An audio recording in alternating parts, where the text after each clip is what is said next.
na parte de terça-feira, o teste divino. Deus nos testa, Deus nos prova, Deus nos faz passar pelo fogo do ourives. Abra sua Bíblia em Salmos 81. Salmos 81 e vamos ver então o verso 7 e o verso 8. Salmo 81. Clamaste na angústia e te livrei, respondi do lugar oculto dos trovões, provei-te nas águas de Meribá. Ouve-me, povo meu, e eu te admoestarei. Ah, Israel, se me ouvisses. Queridos, o povo de Deus foi rebelde em Meribá. Lá, Meribá quer dizer contenda. Quando o povo se revoltou contra Deus e provocou a Deus, Deus providenciou para eles água, mas eles reclamaram, eles acusaram Moisés. Foi em Meribá que o povo de Israel testou a Deus, desafiando a sua fidelidade e poder para prover as suas necessidades. Agora abra sua Bíblia no Salmo 95, o Salmo 95, e vamos ver o verso 7 a 11. Porque Ele é o nosso Deus e nós, povo do seu pasto e ovelhas da sua mão. Se hoje ouvirdes a sua voz, não endureçais os vossos corações, como em Meribá. Novamente, o Salmo está falando de Meribá, o lugar onde o povo realmente se revoltou contra Deus. Mas Deus, mesmo o povo rebelde, mesmo o povo pecando contra Deus, Deus não os abandonou e proveu água em abundância para eles. Não endureçais os vossos corações, como em Meribá e como no dia da tentação no deserto, quando vossos pais me tentaram, provaram-me e viram a minha obra. 40 anos estive desgostado com esta geração e disse: é um povo que erra de coração e não tem conhecimento dos meus caminhos, por isso jurei na minha ira que não entrarão no meu repouso. E agora o Salmo 105. O Salmo 105, vamos ver os versos 17 a 22.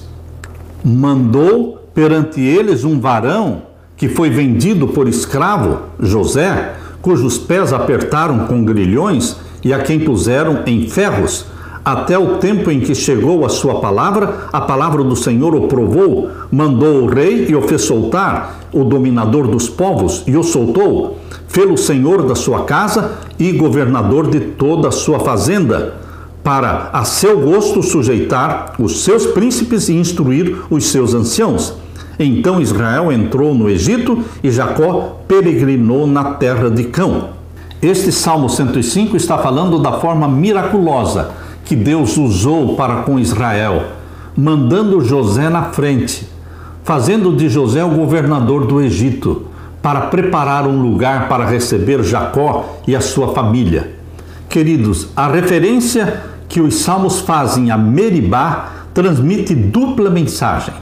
Primeiro, o povo de Deus não deve repetir os erros das gerações passadas, mas precisa confiar nele e andar em seu caminho. Segundo, embora o povo tenha falhado no teste, Deus socorreu o povo. A graça salvadora no passado assegura a graça às novas gerações. O Salmo 105 mostra que as provações foram um meio divino de testar a confiança de José na sua palavra sobre o seu futuro.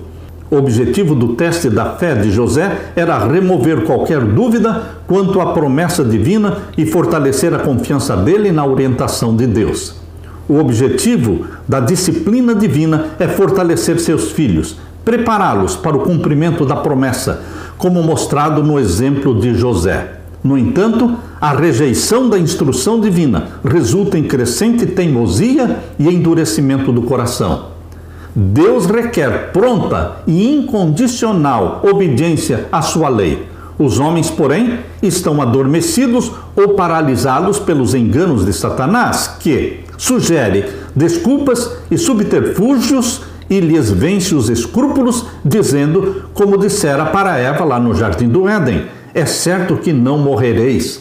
Satanás sempre está invertendo a palavra de Deus. A desobediência não só endurece o coração e a consciência do culpado, mas tende também a corromper a fé dos outros. Aquilo que a princípio se lhes afigurava muito errado, gradualmente perde esse aspecto por estar constantemente perante a pessoa, até que finalmente ela duvida de que seja de fato pecado. A pessoa se acostuma com o pecado até que o pecado deixa de ser pecado para ela. Diante de Deus continua sendo pecado, mas ela se acostumou com o pecado e aquilo deixa de ser pecado para ela. Esse é o problema nosso como pecadores. Se nós não nos afastarmos do pecado, o pecado vai se tornar familiar para nós e vai deixar de parecer pecado. Vamos pouco a pouco nos acostumando com ele, até que ele nos parece totalmente inofensivo. Mas, se você tem comunhão diária com Jesus Cristo e você busca o batismo do Espírito Santo cada dia, o pecado vai se tornando cada vez mais ofensivo para você, repulsivo para você, assim como era para Jesus. Você tem percebido o fato de que o pecado endurece o coração humano? Quando o pecador decide continuar na prática do pecado consciente, esse pecado endurece o coração dele e pouco a pouco vamos começar a defender o pecado. Por isso a palavra de Deus diz que enganoso é o coração humano, perverso é o coração humano, mais do que todas as coisas. Não confie no seu coração, não confie nos seus sentimentos. Afaste-se do pecado, porque o pecado tem nome, é Satanás. Afaste-se de Satanás. Agarre-se a Jesus Cristo, mantenha-se em comunhão com Ele e receba dele o Espírito Santo. Aleluia!